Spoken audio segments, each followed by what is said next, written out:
grace, how great a debtor. Daily I'm constrained to be.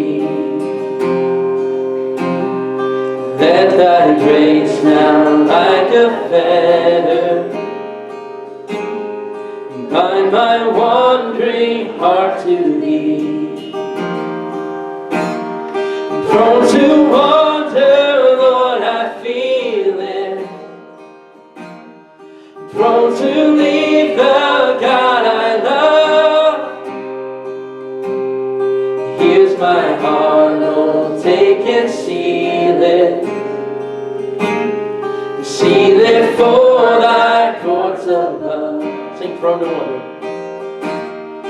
Prone to wander, Lord, I feel it. Prone to leave the God I love. Here's my heart, Lord, take and seal it. Seal it for thy courts above. Come thou fount of every blessing, tune my heart to sing thy grace. Streams of mercy never ceasing, call for songs of loudest praise. Teach me some melodious sonnet, sung by flaming tongues above. Praise the mount I'm fixed upon it, mount of God's unchanging love.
Deserve it, still you give yourself away.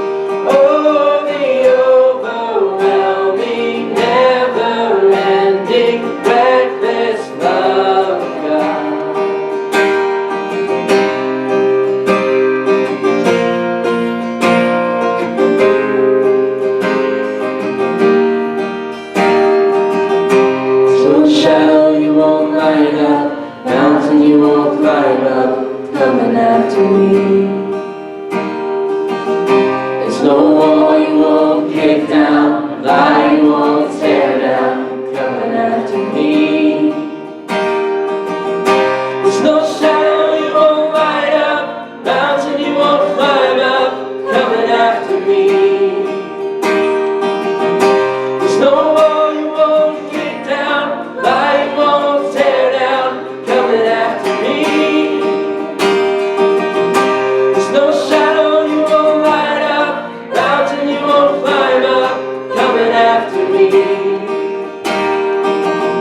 There's no wall you won't kick down, lie you won't tear down, coming after me.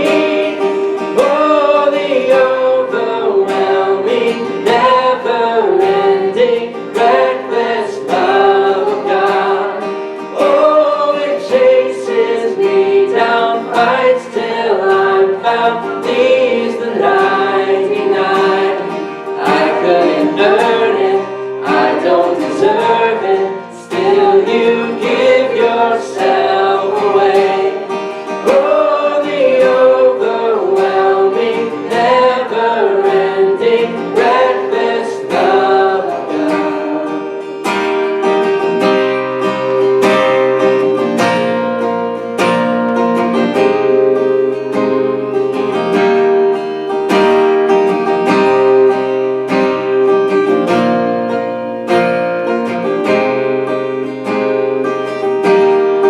Oh, the overwhelming, never-ending, reckless love of God. Oh, it chases me down, fights till I'm found, leaves the 99. I couldn't earn it, I don't deserve it, still you give yourself away.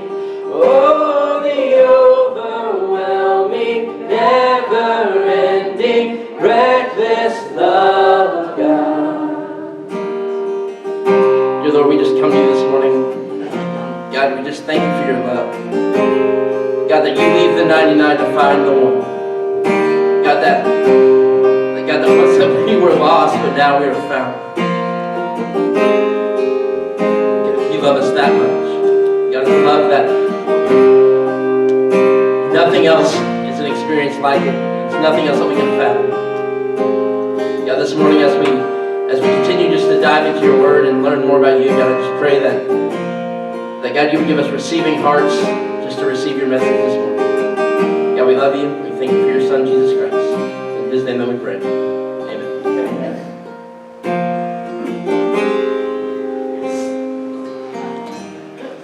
Well, this morning we're going to talk Christmas and specifically Jesus and Moses. This is a continuation of our Core52, and that is Jesus before Christmas, and the Old Testament passages that refer to Jesus. But before we get there, we're going to change things up on you a little bit, and we're going to do communion first, rather than at the end of the service. And here's why. Normally what I do is I use the sermon to bring home the point of the Lord's Supper. This morning we're going to do it the other way around. I want to give you the main point, give you the big idea, and then let you savor on that throughout the service, throughout the sermon. And so I'm going to start with a little bit of an illustration. So you guys relax. They're sitting back there so stiff, holding those plates and all that good. Actually, you can probably pass them out while I'm talking. Have you noticed that at Christmas, things change dependent upon the age of the people? So, for example, we are at that point in our life that we tell the kids and the grandkids, don't buy us anything. We've got what we want. We've got what we need. If we want something, we go out and get it. I don't even tell Suzanne what I want for Christmas. And she, believe me, for years she pressed me and I said, don't. I don't want to be limited. Half the time, by the way, this is a dad thing. Half the time when you say, yeah, I'd like to have this, you get something that's kind of in the ballpark, but it's not really it. Particularly when it comes to tools. Well, that's a nice tool. Yeah. Those sort of things. So just make it easier for me. Let me go get my own stuff. When there's kids, man, I really get into the kid thing. And we love buying presents for the kids when they're little. And, all of a sudden, you can spend, this much money on a kid and you get a pile of toys this big. Then as kids get a little bit older, you spend that same amount of money, maybe even more, and it's this big, right? Those sort of things. Also, the nature of the presents change. We've got a 17-year-old granddaughter who is graduating from high school in May, and which means we'll have a second trip to Montana this next year. And so I did give her one present early. The nature of the presents also change because if we're really smart, we start to think about where they're going to go in the future. If we're really smart, if we really understand that our job as parents and as grandparents is to shepherd someone into functioning adulthood, then that would influence a lot of things, including our gift giving. So Lily is one of the smartest kids I've ever met. She's got an IQ like you wouldn't believe, but she does struggle with identity, as a lot of teenage girls do. And one of the things that I've learned, particularly being successful in sales and in business and in ministry, I've figured out something, and that is talent and characteristics, those sort of things, they only go so far. There is an immeasurable quality or quantity that really makes the difference about whether somebody does well in life or not. And I call it grit. And there is an excellent book written by a gal named Angela Duckworth, and it's simply titled Grit. And it's with that idea. She does this phenomenal job of just talking about all these different cases of these people who had maybe some good talents, but right next to them was someone with better talents, better capabilities, better whatever. And yet what's amazing is story after story after story after story, here's these people with a moderate amount of talent and capabilities who go above and beyond the person next to them with even more talent and capabilities because of grit, because of determination. And actually, I think that's one of the things that the Bible teaches us. If you think about the number of times the word persevere is used, the theme of Revelation, through the letters to the seven churches in Revelation, to he who overcomes, to he who perseveres, I will give.